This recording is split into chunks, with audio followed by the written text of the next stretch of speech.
আসসালামু আলাইকুম রহমতুল্লাহ। আজকে যে খুবই গুরুত্বপূর্ণ একটি বিষয় নিয়ে আলোচনা করব সেটা হচ্ছে সামনে যেহেতু 12 তারিখ ইলেকশন, সেহেতু এজেন্ট যারা আছে, যারা ভোট কেন্দ্রের বাইরে যেসব এজেন্ট টেবিল নিয়ে বসে, যাদের কাছে হচ্ছে প্রার্থী না ভোটাররা যারা যারা ভোট দিতে আসেন, অর্থাৎ ভোটাররা যাতে তাদের সিরিয়াল নাম্বারটা যাতে খুব সহজে যাতে পায়, সেটার জন্য কিন্তু পিডিএফ আকারে তারা ফাইল নিয়ে বসে ওইখান থেকে খুঁজে অনেক সময় পাওয়া যায়, অনেক সময় পাওয়া যায় না, বা অনেক সময় চোখে পড়ে না। সে কারণে আজকে একটা নতুন একটা সেটিংস নিয়ে আসলাম, যেটা থেকে আপনি সহজে একটা অ্যান্ড্রয়েড ফোন থাকলে এবং সাথে যদি ইন্টারনেট সংযোগ থাকে, আপনি খুব সহজে কিন্তু আপনি আপনার ভোটার এলাকার ভোটারটিকে আপনার সিরিয়াল নাম্বারটা সহজে দিতে পারবেন। তাহলে কথা না বাড়িয়ে আমরা চলে যাচ্ছি মূল ভিডিওতে।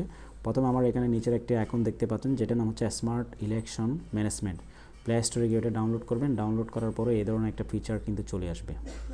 চলে আসার পরে যেহেতু এটা ত্রয়োদশ সংসদ নির্বাচন, সেহেতু এটাতে ওকে দিব।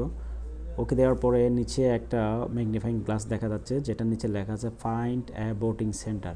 ওটাতে যদি আমরা ওকে দিই, ওকে দেওয়ার পরে এখানে আসতেছে কি এন্টার নিট নাম্বার। এন্টার নিট নাম্বার মানে আপনার ভোটার আইডি কার্ডের যে একটি নাম্বার রয়েছে ওইটি দিবেন।